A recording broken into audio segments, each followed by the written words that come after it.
మీ business ఏదైనా మీ ఊర్లో promotion చేయాలంటే అది సుమన్ టీవీతోనే సాధ్యం. ఇప్పుడే సంప్రదించండి.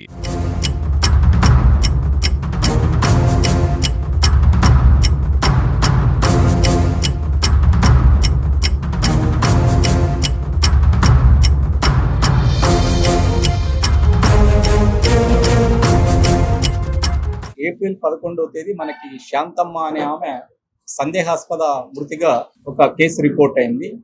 ఆ కేసు దర్యాప్తులో భాగంగా దర్యాప్తు తర్వాత డాక్టర్ గారు ఆ శవానికి పోస్ట్ మార్టం చేసేసి ఈమెను ఎవరో బలవంతంగా చంపినట్లుందని చెప్పడం జరిగింది. ఆ పిఎం సర్టిఫికేట్ ఆధారంగా ఆ శాంతమ్మ మరణాన్ని మర్డర్ కేసుగా ఆల్టర్ చేయడం జరిగింది.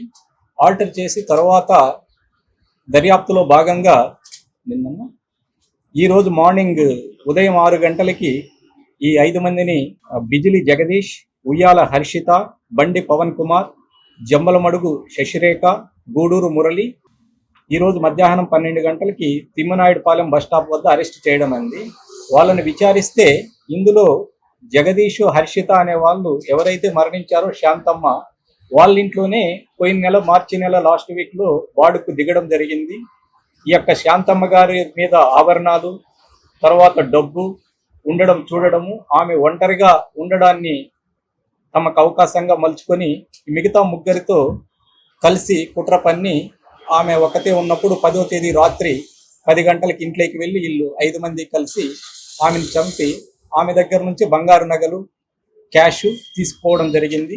వీరిని అరెస్ట్ చేసి వీరి స్వాధీనంలో నుంచి 129 గ్రాములు బంగారు, తర్వాత 35,000 రూపాయలు నగదు స్వాధీనం చేసుకోవడమైనది. ఆ బంగారు నగలు ఇక్కడ ఉంచడమైనది. వీటి విలువ సుమారు 13 లక్షలు ఉన్నాయి. వీళ్ళు కేవలం ఎటువంటి కక్షలు కానీ ఆమె మీద పగ కానీ ఏం లేదు.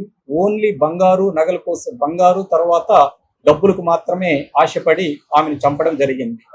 దీనికంతటికీ వాళ్ళకి కారణం ఆమె ఒంటరిగా ఉండడం.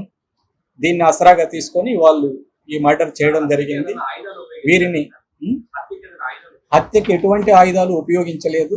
ఆమె వారి ఇంట్లో ఉన్న చున్నీతోనే గొంతును నులిమి చంపేసి అదే చున్నీతోనే ఆమెకి ఉరి వేసేసి ఆమెంతకు ఆమె ఆత్మహత్య చేసుకుందని మనల్ని నమ్మించాలని ప్రయత్నం చేశారు. అయితే ఈ దర్యాప్తు అధికారులు ఈ కిషోరు, తర్వాత ఎస్ఐ లోకేష్, ఇతర సిబ్బంది ఇందులో బాగా కృషి చేసి దీని వెనకున్న కుట్రను ఛేదించేసి ఈ ముద్దాయిలను పట్టుకోవడం జరిగింది. ఇందులో జగదీష్ మీద ఒకటి మర్డర్ కేసు కదిరిలో ఉంది. తర్వాత మిగతా వారి మీద ఏమి లేవు. కానీ ఉయ్యాల హర్షిత అని ఆమె భార్య ఉంది కదా, ఆయన భార్య, ఆమె ఫాదర్ మీద అయితే రెడ్ శాండల్ కేసెస్ ఉన్నాయి. ఇంకా మిగతా వారి మీద ఎటువంటి క్రిమినల్ హిస్టరీ లేదు. ఓన్లీ జగదీష్ మీద మాత్రం ఒక మర్డర్ కేసు అనంతపురం జిల్లా కదిరి ఏరియాలో ఉంది. వీళ్ళు మార్చి నెల లాస్ట్ వీక్ లో ఆ ఇంట్లో చేరడం జరిగింది. సన్నిహితంగా ఆమెని ఒంటరిగా ఉండడం వల్ల ఆమెకి ఏదైనా హాస్పిటల్కి వెళ్ళాలన్నా, ఏదైనా షాపింగ్కి వెళ్ళాలన్నా వీరే ఆమెని ఆటోలో తీసుకొని పోవడము, ఆమెకి హెల్ప్ చేస్తున్నట్లు నటించారు. అందులో భాగంగానే ఈవెన్ రాత్రి 10 గంటలప్పుడు వీళ్ళు డోర్ తట్టినా కానీ మనకు తెలిసిన వాళ్ళేనని ఆమె వాకిలి తీయడం, ఇదంతా జరిగింది. ఆ ఫ్లోర్లో ఈమె 4th ఫ్లోర్లో ఉండేది చనిపోయిన ఆమె. వీళ్ళు వచ్చేసి 2nd ఫ్లోర్లో ఉండేవాళ్ళు, ఈ జగదీష్ ఆయన భార్య. ఇది జరిగినప్పుడు 3rd ఫ్లోర్లో ఉన్న ఆమె ఏదో బయటకు వెళ్ళినట్లుంది. దాన్ని ఇంకెవరు చూడలేదు. అప్పుడు సీసీ కెమెరాలు అక్కడేమీ లేవు, మనకి ఫుటేజెస్ ఏం లేవు అక్కడ. సీసీ కెమెరాలు ఏం లేవు.